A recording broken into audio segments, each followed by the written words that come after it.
Reprenons le fil de cette année. Notre début de saison a été chaotique. L'été 2023 a été pollué par l'association One Voice, qui a attaqué l'arrêté préfectoral portant attribution d'un plan de gestion de perdrix grises. Au motif de protéger la nature, cette association met toute son énergie et énormément de moyens financiers pour attaquer devant les juridictions les mesures de gestion d'espèces. Leur seul objectif final, supprimer la chasse. Fort heureusement, grâce à l'investissement important de la commission perdrix grises, présidée par mon collègue François Garabé, la rédaction du plan de gestion intégré au schéma avait déjà anticipé les impératifs de gestion de cette espèce.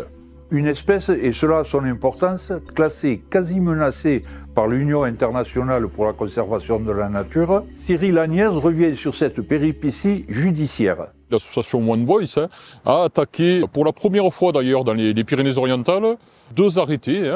Dans un premier temps, l'arrêté d'ouverture et de fermeture, et puis dans un second temps, l'arrêté qui entérinait le schéma départemental de gestion cynégétique, mais également l'arrêté préfectoral qui fixait les quotas de prélèvement pour la saison 2023-2024.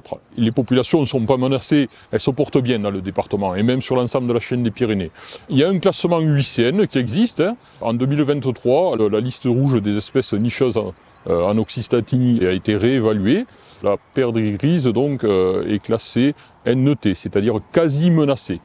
Depuis 2 ans, on avait travaillé sur la mise en place d'un plan de gestion perdrix grise de montagne, avec l'idée derrière que ça débouche sur un calcul de quotas de prélèvement en s'appuyant sur toute une gestion qui a été validée en amont et en CDCFS, en commission départementale de la chasse et de la faune sauvage. Les éléments développés dans le mémoire en défense de l'État et ceux de la fédération exposés par Maître Bonzi ont permis au juge administratif de prendre la mesure de notre plan de gestion de la perdrix grise. L'association One Voice a été déboutée. Notre directeur nous l'a indiqué tout à l'heure.